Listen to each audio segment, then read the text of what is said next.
नमस्कार दोस्तों। बिहार में छात्रों को लेकर जो विवाद है वो थमने का नाम नहीं ले रहा। बिहार लोक सेवा आयोग, जिसे शॉर्ट में बीपीएससी भी कहा जाता है, बीपीएससी को लेकर हो रहे विरोध प्रदर्शन के बीच में जन सुराज पार्टी के जो संस्थापक हैं प्रशांत किशोर, उन्होंने 2 जनवरी को घोषणा कर दी कि वो आमरण अनशन शुरू करेंगे। और ये फैसला राज्य सरकार द्वारा हाल ही में जो बीपीएससी की प्रारंभिक परीक्षा 13 दिसंबर 2024 को हुई थी, उसे रद्द करने की मांग कर रहे छात्रों की मांगों को पूरा करने में विफल रहने के जवाब में दिया है। प्रशांत किशोर ने क्या कहा है वो भी पहले समझिए। बीपीएससी छात्रों के विरोध प्रदर्शन में शामिल होने पर प्रशांत किशोर ने कहा है कि वह अंकारी सरकार बिहार की है उसके खिलाफ है, जिसके नेता सीएम नीतीश कुमार ने छात्रों से मिलना भी उचित नहीं समझा, जबकि छात्रों ने आंदोलन वापस लेने पर सहमति जताई है। अगर सीएम कहते हैं कि परीक्षा आयोजित नहीं की जा सकती, छात्रों को अधिकारियों ने पीटा भी और वाटर कैनन से उन पर बौछारें भी की।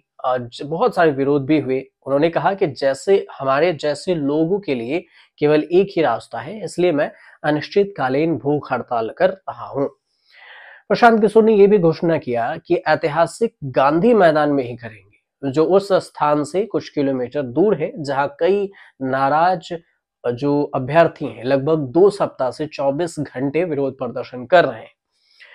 प्रशांत किशोर ने इसी को बात करते हुए मीडिया से बातचीत करते हुए कहा कि मेरी मांगों में परीक्षा रद्द करना और नए सिरे से परीक्षा आयोजित करना शामिल है।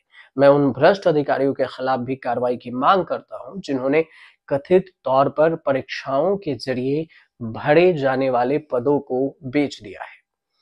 30 दिसंबर को पुलिस ने बीपीएससी के जो अभ्यर्थी है उन पर लाठीचार्ज किया था, और ये इस वजह से क्योंकि 13 दिसंबर को बीपीएससी के जो प्रीलिम्स परीक्षा है उसे दोबारा से कराने की मांग की जा रही है। कई उम्मीदवारों ने परीक्षा प्रक्रिया में अनियमितताओं का आरोप भी लगाया। इसे पटना केंद्र में जैसे बापू सभागार है उसमें भी ये बात कही गई, और पेपर को देर से और पेपर लीक की भी वजह बताई गई, जिसके कारण उस स्थान का परीक्षा तो रद्द कर दिया गया बापू सभागार का, लेकिन बाकी जो परीक्षा है पूरे प्रीलिम्स की परीक्षा को रद्द करने की मांग छात्र कर रहे हैं। छात्रों के समर्थन में प्रशांत किशोर ने 30 दिसंबर को नीतीश कुमार के प्रशासन को मौजूदा संकट को हल करने के लिए 48 घंटे का अल्टीमेटम जारी किया था। प्रशांत किशोर ने प्रेस कॉन्फ्रेंस किया था और कहा था कि हमारे युवा छात्रों का भविष्य सबसे ज्यादा प्राथमिकता होनी चाहिए। हम राजनीति का खेल बाद में खेल सकते हैं, लेकिन मुख्य सचिव जो है अमृतपाल मीना के साथ बैठक के दौरान छात्र प्रतिनिधि ने अपनी शिकायतें व्यक्त की थी और विरोध प्रदर्शन के दौरान गिरफ्तार किए गए 1 दर्जन से अधिक छात्रों के खिलाफ जो एफआईआर दर्ज की थी उसे वापस लेने की मांग की थी। मीना ने उनकी चिंताओं को भी सुना, लेकिन उनकी मांगों के बारे में कोई ठोस आश्वासन नहीं दिया। अब प्रशांत किशोर ने बीपीएससी में भ्रष्टाचार का भी आरोप लगाए हैं और उन्होंने ये दावा कर दिया है, साथ में कहा कि परीक्षा प्रक्रिया से जुड़े हजारों करोड़ों रुपए हाथ बदलेंगे। और उन्होंने कहा कि जो विरोध प्रदर्शन चल रहे हैं उस बीच में चुप रहने के लिए मुख्यमंत्री नीतीश कुमार की आलोचना करते हुए कहे हैं कि सीएम दिल्ली में मौज मस्ती कर रहे हैं, जबकि हमारे युवा पीड़ित बिहार में परेशान है। और इस मामले में राजनीतिक रूप से काफी ध्यान भी अट्रैक्शन किया गया है और कई दलों के नेता भी इस पर अपनी राय दे रहे हैं, जिसमें तेजस्वी यादव भी हैं आरजेडी से। पुलिस कार्रवाई के दौरान जो कथित रूप से विरोध किया गया उस स्थल पर भी गए और उन्होंने प्रशांत किशोर की आलोचना भी की, जबकि जेडीयू के नेता है नीरज कुमार, उन्होंने राजनीतिक भगौड़ा तक करार दे दिया।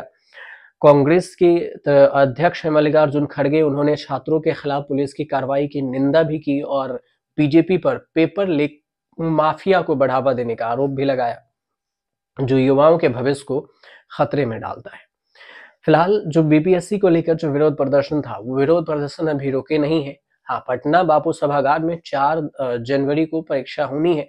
बाकी परीक्षा को रद्द करने की जिद पर अब उधर बीपीएससी भी अड़े हुई है कि हम परीक्षा रद्द नहीं करेंगे, इधर छात्र भी अड़े हुए हैं कि हम परीक्षा रद्द करवा कर ही मानेंगे। देखना ये भी दिलचस्प होगा कि आने वाले जो वक्त हैं उसमें पीछे कौन हटता है, या तो छात्र हटते हैं या फिर बीपीएससी अपनी ही जिद पर अड़ी रहती है।